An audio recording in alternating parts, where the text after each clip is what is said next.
ہمارے ساتھ معزز مہمان موجود ہیں، اسلامک اسکالر ہیں فضیلت الشیخ اشرف شہزاد سلفی صاحب.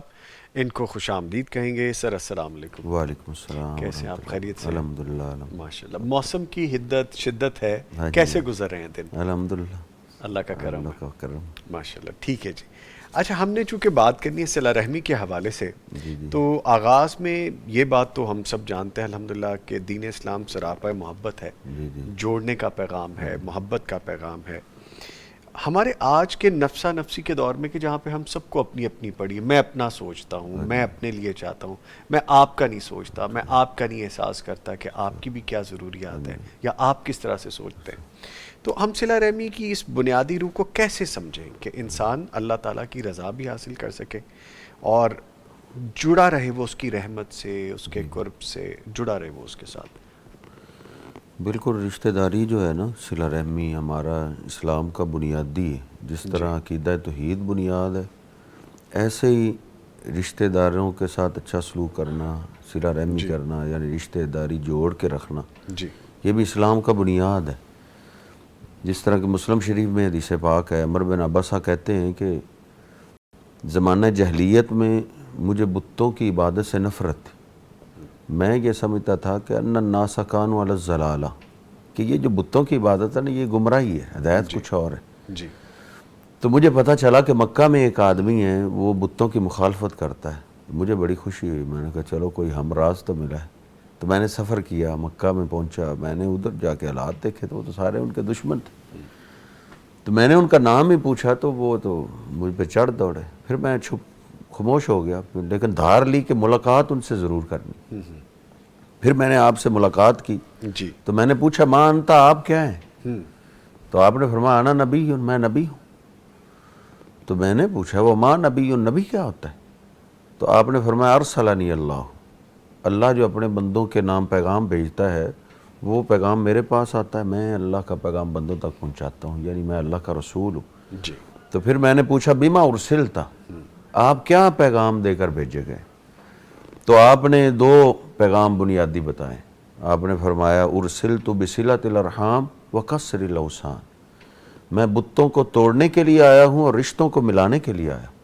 بتوں کو توڑنے کے لیے اور رشتوں کو ملانے کے ملانے لیے، یعنی یہ ادھر مشہور یہ کر دیا گیا تھا، شوشہ انہوں نے چھوڑا تھا دشمنوں نے، کہ یہ تو ہمارے بزرگوں کی بھی گستاخی کرتا ہے اور رشتوں کو بھی توڑتا ہے. جی تو آپ نے فرمایا میں تو رشتوں کو جوڑنے کے لیے آیا ہوں. یعنی جس طرح عقیدہ توحید ضروری ہے، جیسے اللہ سبحانہ و تعالیٰ قرآن پاک میں فرماتا ہے وَمَن یُشْرِک بِاللَّهِ فَقَدْ حَرَّمَ اللَّهُ عَلَيْهِ الْجَنَّةَ، جو شرک کرتا ہوا دنیا سے جاتا ہے، توبہ نہ کرے، اللہ نے اس پہ جنت حرام کر دی. ایسے ہی بخاری شریف میں حدیث پاک ہے، نبی کریم صلی اللہ علیہ صلی وسلم اللہ علیہ فرماتے ہیں وسلم. لا يدخل الجنة قاطع، رشتہ داری کاٹنے والا بھی جنت میں نہیں جائے گا. اس لیے جو ایماندار ہے، اللہ کو مانتا ہے، قیامت کے دن کو مانتا ہے، تو اس کا نہیں ہے گزارا رشتہ داروں کے ساتھ اچھا سلوک کرنے کے بغیر. اور بخاری شریف میں جو حدیث ہے، نبی کریم صلی اللہ علیہ صلی وسلم نے اللہ واضح علیہ فرمایا وسلم. من کان یؤمن باللہ والیوم الآخر فلیصل رحم، جو اللہ پہ ایمان رکھتا ہے اور قیامت کے دن کو مانتا ہے کہ مرنے کے بعد بھی ایک جان ہے، اس زندگی کا حساب دینا ہے، اس کو چاہیے فلیصل رحمہ، وہ رشتہ داری ملائے، رشتہ جوڑے. داری ٹھیک کاٹے نہ. ٹھیک. اچھا، رشتہ داری کی اگر بات ہو رہی ہے تو اکثر ہم میں سے ایسے لوگ ہمارے ارد گرد یا کبھی کبھی خود پہ بھی یہ بیت جاتی ہے کہ رشتوں کے رویوں سے دل برداشتہ ہو کے یا کوئی ایسا انسیڈنس ہو گیا، کوئی بات ایسی ہو گئی، کوئی واقعہ ایسا ہو گیا کہ رشتہ ٹوٹ جاتا ہے، تعلق ٹوٹ جاتا ہے، رشتہ داروں سے دوری ہو جاتی. یہی وہ اصل وقت ہوتا ہے کہ جب ہمارا امتحان ہوتا ہے کہ اپنی ذات کو پیچھے رکھ کے اللہ تعالیٰ کی رضا کے لیے ہم رشتوں کو جوڑیں، ہم قطع تعلق ہی نہ کریں. فرمائیے گا اس حوالے سے. یہ بات آپ نے بڑی پیاری فرمائی ہے. اصل جزاک میں اللہ سر، جزاک اچھے لوگوں کو رشتہ دار اچھے کم ہی ملتے، اور اچھے لوگوں کی آزمائش بھی رشتہ داروں کے بارے میں ہی کی جاتی. اللہ اکبر. تو اصل رشتہ داری جوڑنا ہے ہی یہ. جس طرح کہ بخاری شریف میں حدیث پاک ہے، نبی کریم صلی اللہ علیہ وسلم نے فرمایا لیس الواصل بالمکافئی، رشتہ داری ملانا یہ ہے ہی نہیں ہے کہ جو آپ سے ملائے آپ اس سے ملائیں، یہ تو سارے ہی کرتے ہیں، غیر مسلم بھی کرتے ہیں. رشتہ داری ملانا یہ ہے اذا قطعت وصلہ، جب آپ کا رشتہ دار رشتہ کاٹنے میں لگا رہے، وہ کہہ رہا ہے تیرا میرا جینا مرنا ختم ہو گیا، میں مر گیا تم نہ آنا، تم مر گئے میں نہیں آؤں گا، وہ جینا مرنا ختم کر رہا ہے، آپ پھر بھی تحفے تحائف لے کر اس کے گھر جائیں، اپنی فیملی کو لے کر جائیں، غلطی اس کی ہے، معافی آپ مانگیں. تو یہ رشتہ داری ملانا اصل میں ایسا ہے کہ جو اللہ کو پسند ہے، اور جو اس پہ چل نکلتا ہے.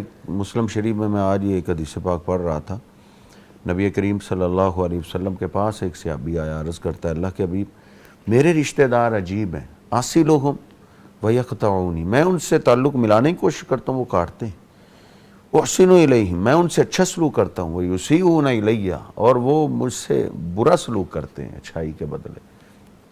تو نبی کریم صلی اللہ علیہ وسلم نے فرمایا ان کنت کما قلت، اگر ایسے ہی ہے جیسے تم بول رہے ہو تو لا یزال علیک ظہیرا من اللہ، تو اللہ سبحانہ و تعالیٰ کی طرف سے ہمیشہ ایک مددگار تیرے ساتھ رہتا ہے.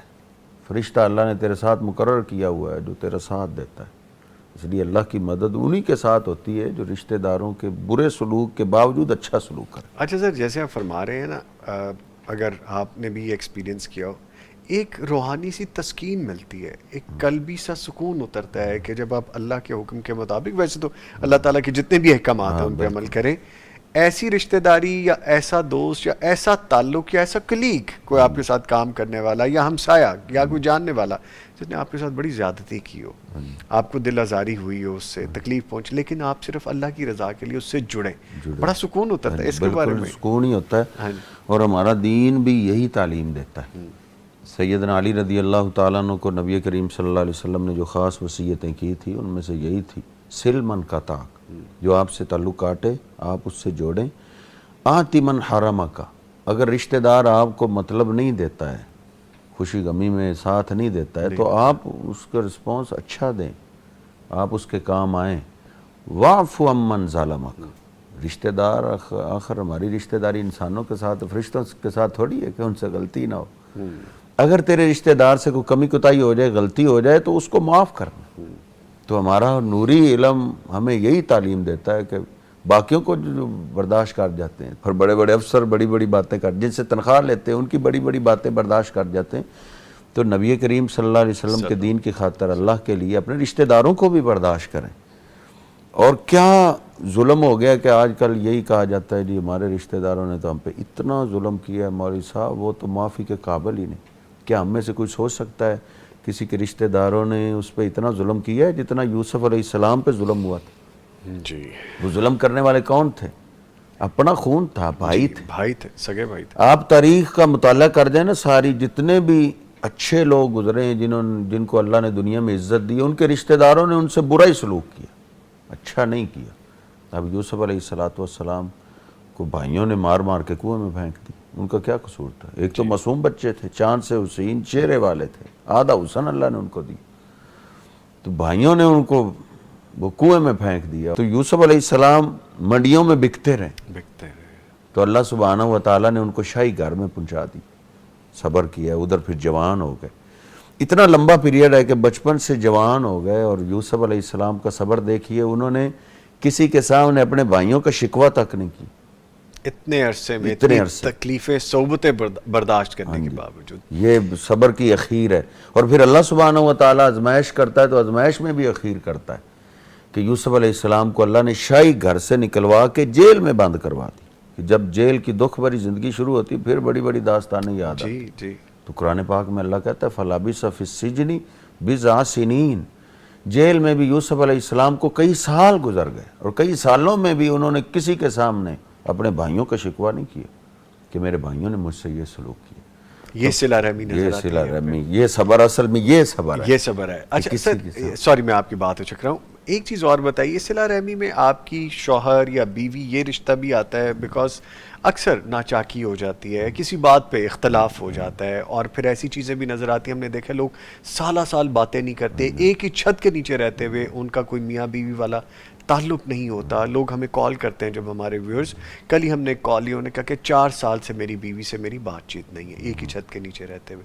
1.5 سال وہ اپنے میکے جا کے رہ کے آئیں تو بیٹے منا کے لے آئے. کہنے کا مطلب یہ ہے کہ اگر ان تعلقات کو بھی دیکھا جائے، کہا گیا نا کہ میاں بیوی ایک دوسرے کا لباس ہے، بالکل ہم اپنے لباس کا ہی خیال نہیں کریں گے، ہم اس سے ہی بے پرواہ ہو جائیں گے، تو یہ کیسی صلہ رحمی ہے؟ بالکل جس طرح باقی ہم نے صبر کرنا ہے، برداشت کرنا ہے، وہاں اپنی بیوی کو بھی برداشت کرنا ہے. بیوی شوہر کو، شوہر بیوی کو. شوہر بیوی. بالکل.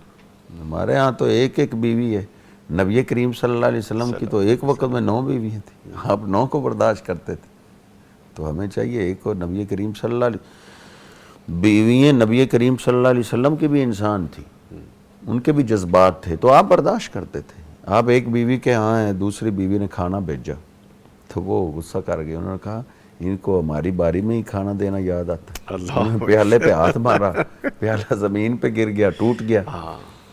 اب دیکھ لیں ہمارے گھروں میں کوئی گلاس ٹوٹ جائے تو پورے محلے میں پتہ چلتا ہے، خاندان میں پتہ چلتا ہے نقصان ہو گیا. تو نبی کریم صلی اللہ علیہ وسلم نے برداشت کیا ہے، خود زمین پہ بیٹھے، پیالے کو جوڑا ہے، کھانا صاف کر کے اس میں ڈالا ہے، انہی کو بلایا کہ کھانے کا تو کوئی قصور نہیں، آئیں مل کے کھانا کھاتے ہیں. کھانا کھایا اور گھر سے کہا کہ توڑا تو ہم نے، تو چلو ان کو صحیح پیالہ دے دیں. صحیح پیالہ بھیج دیا.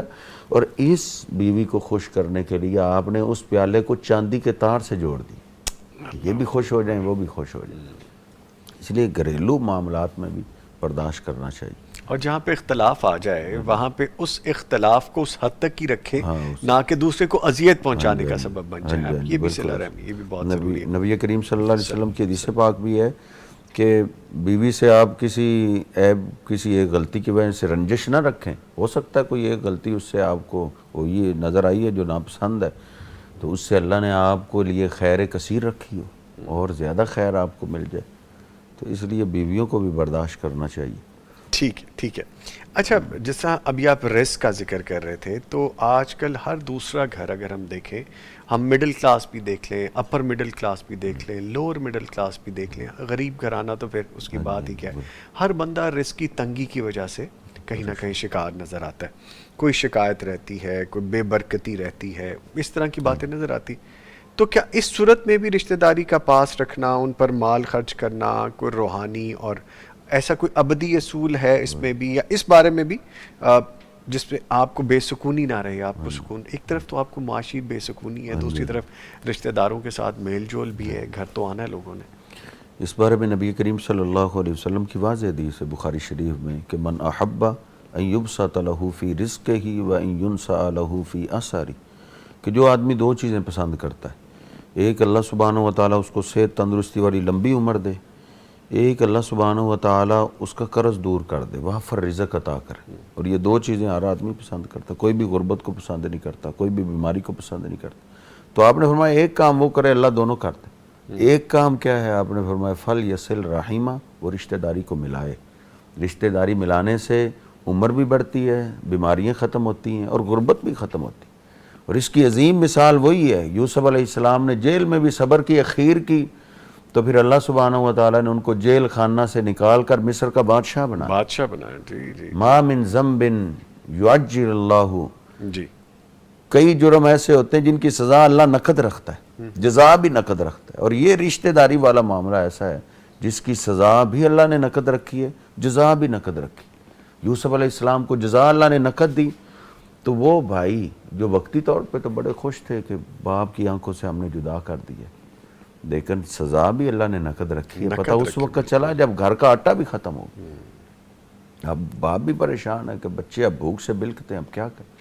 کہ وہ بھائی بیٹوں کو بلایا کہ میں نے سنا ہے کہ مصر کا ایک نیا بادشاہ بنا ہے، وہ بڑا اچھا آدمی ہے، وہ تو سوالیوں کو خالی نہیں اٹھاتا، تمہارے پاس پیسے ہیں، تم پیسوں کا غلہ خرید کے لاؤ. اب قرآن پاک میں لکھا ہے کہ وہ بھائی گئے تو ان کے تو وہم و گمان میں بھی نہیں یہ تھے. کون بیٹھا ہے سامنے؟ یوسف علیہ السلام نے دیکھتے ہی پہچان لیا کہ یہ میرے بھائی آ گئے. یہ ہوتی ہے اصل انسانیت. قرآن و حدیث ہمیں انسانیت سکھاتا ہے کہ جس مرضی سٹیٹس ہمارا جتنا بھی اونچا ہو جائے، رشتہ داروں کے لیے ہم ایک رشتہ دار ہی ہوتے ہیں، بھائیوں کے لیے ہم بھائی ہوتے ہیں، بہنوں کے لیے ہم بھائی ہوتے ہیں، ماں باپ کے لیے ہم اولاد ہی ہوتے ہیں. رشتہ داری تو یوسف علیہ السلام نے دیکھتے ہی ان کو کہا ملازموں کو یہ خاص مہمان ہے، ان کی شاہی مہمان نوازی کرو. شاہی مہمان نوازی کی گئی. کہا ان کے بوریے غلے سے بھر دو. غلے سے بوریے بھر دیے. کہا پیسے لے کے آئیں، وہی پیسے شاید جن کا انہوں نے بھائی بیچا تھا. وہی جہاں خون، اللہ سبحانہ و تعالیٰ نے خون میں برکتیں رکھی، وہاں پیسہ نہیں کام آتا. پیسے بھی لے کر آئے تو یوسف علیہ السلام نے کہا پیسے بھی واپس کر دو، پیسوں کو کیا کرنا ہے. گھر جا کے کہتے ہیں بابا وہ تو بڑا اچھا بادشاہ ہے، اس نے تو غلہ بھی ہمیں وافر دیا، اور یہ دیکھو اس نے تو پیسے بھی واپس کر دیے. پھر آئے، پھر غلہ دیا، پھر آئے، پھر غلہ دیا. باتوں باتوں میں پھر واقفیت ہوئی تو کہنے لگے اِنَّکَ لَأَنْتَ یوسف، کہیں آپ یوسف ہی تو نہیں؟ انہوں نے کتنا سادہ تعارف کرایا، حالانکہ نبی بھی ہیں، نبی سے اونچا سٹیٹس کیا ہو سکتا ہے، نبی بھی ہیں اور بادشاہ بھی ہیں، اور بھائیوں کے سامنے تعارف کیا کرا رہے ہیں، انا یوسف، میں یوسف ہوں، میں یوسف ہوں، میں تمہارا بھائی یوسف میں ہوں، بادشاہ نہیں میں ہوں، میں بادشاہ نبی نہیں ہوں، نبی میں انا بھائی یوسف، ہوں، میں یوسف ہوں۔ تو بھائیوں کے لیے آپ بھائی ہوتے ہیں، تو وہ بھائی تو کہاں ہو گئے کہ یوسف مصر کا بادشاہ، ہم نے ظلم کی اتنی داستان، وہ ساری ویڈیو ان کے دماغوں میں چل گئی، ہم نے ظلم کی اخیر کی۔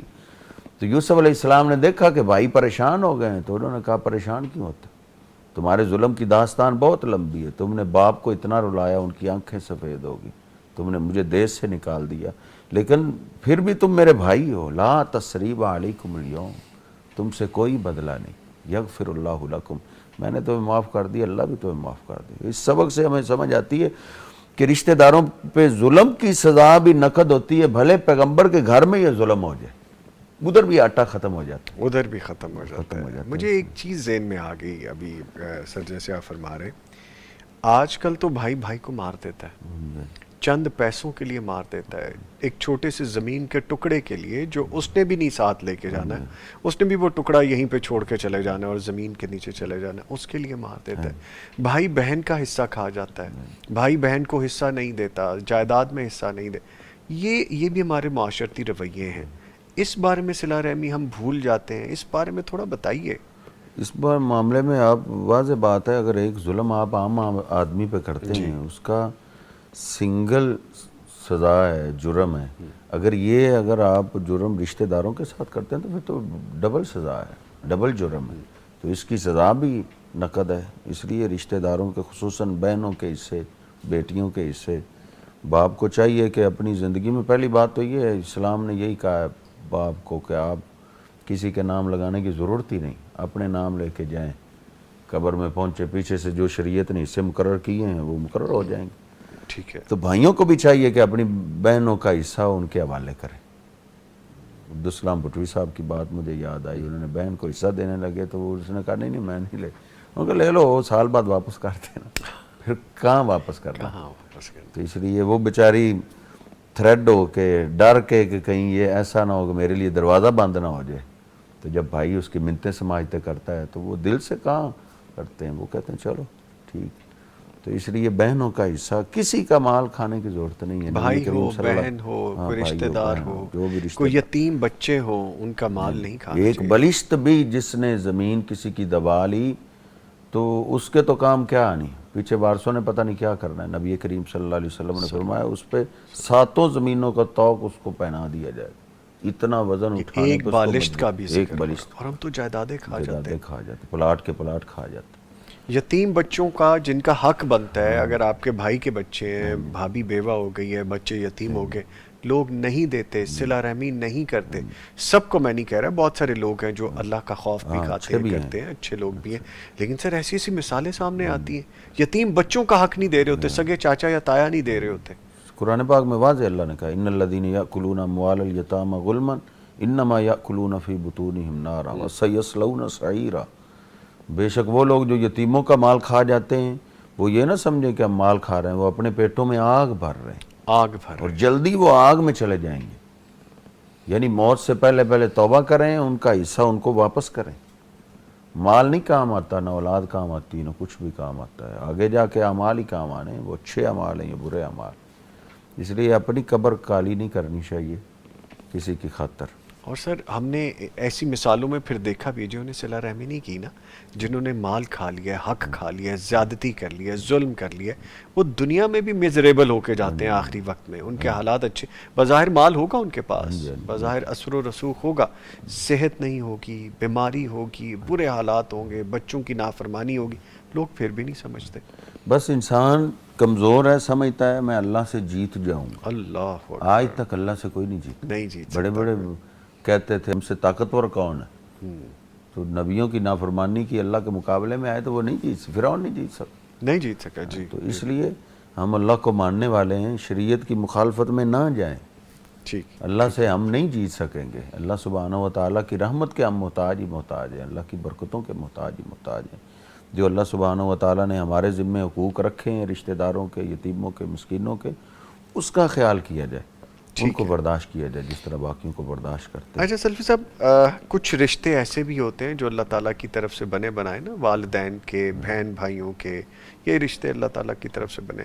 جب شادی ہو جاتی ہے کسی خاتون کی، اس کے نئے رشتے بن جاتے ہیں، کوئی دیور ہے، کوئی آپ کا جو بھی رشتے ہیں، ساس سسر ہو گئے، وہ بھی بڑا بد لحاظی کرتے ہیں، بد زبانی کرتے ہیں، چاہے وہ آپ کے شوہر کا بھائی ہو، شوہر کی بہن ہو، شوہر کے والدین ہو. تو ایک بچی جو ایک ایسے گھر سے آئی ہے جہاں سے اچھے ماحول سے آئی ہے اور آگے ایک انجان لوگوں میں رہنا، یہ بھی بہت بڑی بات ہے ہاں جی، ہاں جی، ہاں جی۔ کہ وہ اللہ تعالیٰ کا ایک سسٹم ہے. ایسے لوگوں کو کیا حکم ہے کہ کسی کی بیٹی کو لا کے اس کے ساتھ بد زبانی کو کریں یا صلہ رحمی نہ کریں؟ بالکل، اسلام نے ہمیں رحم دلی سکھائی ہے. جو رحم نہیں کرتا اس پہ رحم نہیں کیا جاتا. نہیں کیا جاتا. واقعتاً بچی ایک ہجرت کر کے آئی ہے، ہاں جی، سب اپنا کچھ گھر چھوڑ بار آئی ہے. چھوڑیے، اور یہ سب سے مشکل کام ہوتا ہے. مشکل کام ہے. ایک تو اس کا دل نہیں لگ رہا ہوتا، اوپر سے ساس سختی کر رہی ہوتی ہے، وہ گھر والے باقی بھی سختی کر رہے ہوتے ہیں. تو اس لیے جو مہمان بن کے آئے تو اس پہ نرمی رکھنی چاہیے. اور پھر یہ ہے کہ ان کا کمرہ بھی تمہارے کمرے کے ساتھ ہے تو چلو ان کو پڑوسی سمجھ لیں. من کان یؤمن باللہ والیوم الآخر فلیحسن الی جارہ، جو اللہ کو مانتا ہے، قیامت کے دن کو مانتا ہے، وہ اپنے پڑوسی سے اچھا سلوک کرے. تو اس کے تو کئی حقوق ہیں، پڑوسی والا بھی حق ہے، اس کے رشتہ داری والا بھی حق ہے، اسلام والا بھی حق ہے. ٹھیک. ہمارا اسلام تو یہ کہتا ہے کافر بھی رشتہ دار تمہارا ہے، اس سے بھی اچھا سلوک کرو. اچھا سلوک کرو. وہ تو مسلمان ہے. نبی کریم صلی اللہ علیہ وسلم مکہ والوں سے اچھا سلوک کرتے تھے ان کی بد سلوکی کے باوجود. تو صحابہ کو کئی دفعہ یہ بات اچھی نہیں لگتی تھی کہ انہوں نے آپ سے اتنے ظلم کیے ہیں اور آپ پھر بھی ان سے نرمی والا سلوک کرتے ہیں.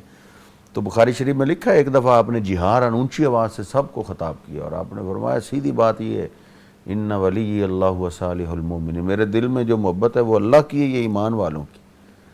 کافر کے لیے، مشرک کے لیے دل میں کوئی محبت نہیں. ہاں جو یہ مکہ والوں سے میں نرم رویہ رکھتا ہوں، انہم آلو ابی، یہ میرے باپ کے خاندان میں، اور یہ خاندانی نظام یہ اللہ کا احسان ہے.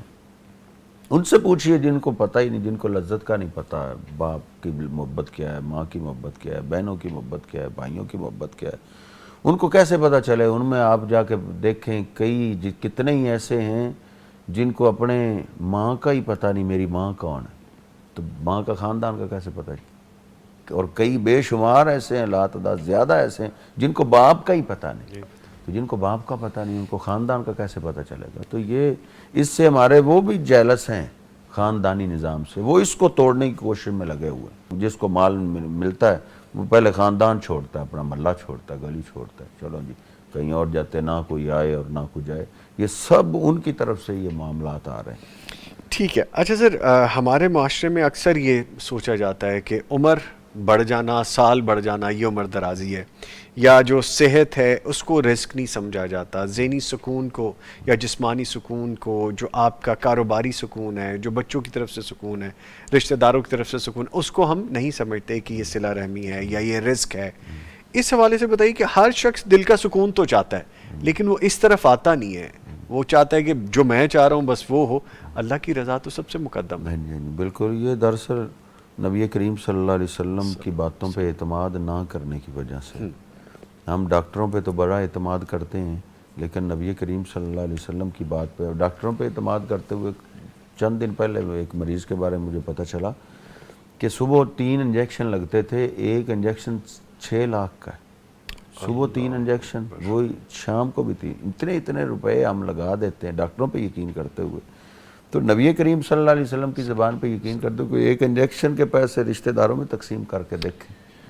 اور سیالکوٹ میں ایک میرے دوست تھے، وہ کہتے ہیں کاروباری کبھی بھی مجھے پرابلم ہوتی نا، پریشانی ہوتی، تو میں اپنی فیملی کو لے کر تحفے تحائف لے کر نا رشتہ داروں کو چکر لگاتا ہوں. کئی رشتہ دار جن سے کئی مہینے ہو جاتے ہیں ملاقات ہی، ان کے گھروں میں جاتے ہیں تحفے تحائف لے کر. کہتے چکر پورا نہیں ہوتا، اللہ سبحانہ و تعالی پریشانی دور کرتا. ماشاءاللہ ماشاءاللہ. اور یہ نبی کریم صلی اللہ علیہ وسلم نے فرمایا، تورات میں بھی لکھا ہوا ہے کہ من احب ان یزاد فی رزقہ، جو چاہتا ہے اس کا رزق بڑھ جائے، وہ یزاد فی عمری، اس کی عمر بڑھ جائے، فلیصل رحمہ، وہ رشتہ داروں کا خیال کرے، ان سے نیکی کرے، ان سے اچھا سلوک کرے.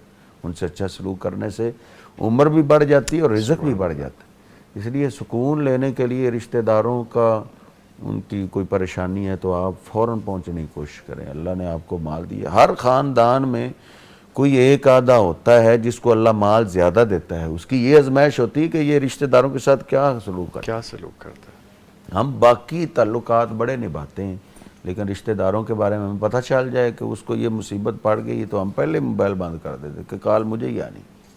بلکہ آپ خود اس کو کال کریں, خود اس سے پوچھیں. نبی کریم صلی اللہ علیہ وسلم نے جو ہمیں دین دیا ہے اس میں رشتہ داری ملانا آپ ہے. اہل بھی ہوں, آپ کر بھی سکتے ہوں, آپ صاحب استطاعت بھی ہوں, پھر بھی آپ نظر چھپائیں تو یہ اچھی بات نہیں. آپ کو کر گزرنا چاہیے, اللہ کی رضا حاصل کرنی چاہیے. شاید اللہ نے آپ کو دیا ہی اسی لیے کہ آپ ان کے کام آتے رہیں اور اس میں بھی آپ کا فائدہ ہوتا ہے. جیسے آپ نے بڑی خوبصورت بات کی, کوئی چکر پورا نہیں ہوتا اور وہ بندہ اس چکر سے نکل گیا ہوتا ہے, نکل گیا ہوتا ہے. بہت خوبصورت. اچھا, ہمارا آج کا دور ڈیجیٹل ہو گیا ہے. ہم کسی کو عید تہوار پہ عید مبارک کا میسج کر دیتے ہیں, ہم جا کے نہیں ملتے, یا ہم کسی سے سلام دعا لینی ہو مہینے عرصے گزر جاتے ہیں, ہم ڈیجیٹل دور میں ایک میسج کر دیتے ہیں, اسی پہ سلام دعا. یہ کیا ٹھیک ہے, ہو جانا چاہیے اس طرح, یا اصولاً غلط ہے؟ نہیں, یہ بھی ہونا چاہیے. ہاں. اور اس کے مقابلے میں دوسرا بھی, ان کے پاس جا کے بھی, وقت نکال کے بھی, چھٹی والا دن نکال کے, باقی فضولیات سفر کی بجائے اپنے رشتہ داروں کو ملنے کے لیے جایا جائے. تو یہ اسلام اس کی تعلیم دیتا ہے ہمیں. تو آخر میں یہ بھی عرض کرنا چاہوں گا کہ نبی کریم صلی اللہ علیہ وسلم کی سیرت دکھوں سے بھری ہوئی ہے. اور میں یہ کہوں گا کہ جس کو بھی اللہ دنیا میں عزت دینا چاہتا ہے نا, اس کے رشتہ دار اس سے اچھا سلوک نہیں کرتے. رشتہ داروں کے بارے میں اللہ اس کو آزماتا ہی آزماتا. نبی کریم صلی اللہ علیہ وسلم سے بڑھ کے دنیا میں کوئی عزت والا نہیں. سب سے زیادہ اللہ نے تو آپ کو پہلے سزائیں دینے والے, پتھر مارنے والے وہ مکہ والے آپ کے قریشی تھے. بلکہ جس نے سب سے پہلے آپ کو گالی دی وہ ہاشمی تھا, آپ کا سکا چچا تھا. تبت یدا ابی لہب وتب. آپ نے اس کا جواب نہیں دیا تو اللہ نے اس کا جواب دیا. تو نبی کریم صلی اللہ علیہ وسلم نے ان کو صبر کیا حتیٰ کہ آپ کے سر کی قیمت لگا دی. سب سے مشکل کام دیس چھوڑنا پڑا, دیس نے ادھر مکہ سے نکلنے پہ مجبور کیا گیا. تو پھر آپ نے ان سے کیسا سلوک کیا ہے, ان سے کتنا اچھا سلوک کیا ہے. چند سالوں کے بعد فاتحانہ حیثیت سے آئے, بیت اللہ کے دروازے میں کھڑے ہیں, سارے قیدی بن کے سامنے بیٹھے ہیں, صحابہ کرام کی تلواریں میانوں سے نکلی ہوئی ہیں اور کہہ رہے ہیں کہ آج گوشت کرنے کا دن, الیوم یوم الملحم. آپ نے سنا, آپ نے فرمایا یہ نہ بولو بلکہ یہ کہو الیوم یوم المرحم, آج رحم کرنے کا دن. رحم کرنے کا دن. آپ نے پھر ان سب مکہ والوں سے پوچھا کہ مکہ والوں تمہارے ظلم کی ساری داستان مجھے یاد, میں تمہیں جج بناتا ہوں, تم بتاؤ تم سے کیا سلوک ہونا چاہیے. تو انہوں نے کہا کریم باپ کے کریم بیٹے ہیں, آپ سے کرم کی اپیل. قربان جائے نبی کریم صلی اللہ علیہ وسلم کی آنکھوں میں آنسو آ گئے اور آپ نے فرمایا کہ میری اور تمہاری مثال میرے بھائی یوسف کی طرح. ظلم کی اخیر تم نے بھی کر دی اور یوسف علیہ السلام کے بھائیوں نے بھی کسر نہیں چھوڑی تھی, لیکن میں تمہیں وہی جواب دیتا ہوں جو یوسف علیہ السلام نے اپنے بھائیوں کو جواب. لا تثریب علیکم اليوم, مکہ والو آج تم سے کوئی بدلہ نہیں. بیٹی کے قاتل کو بھی معافی ہے, بچہ کو جس نے جسم کاٹا اس کو بھی معافی ہے. یغفر اللہ لکم, تم اسلام قبول کرو اللہ تمہیں بھی معاف کر دے.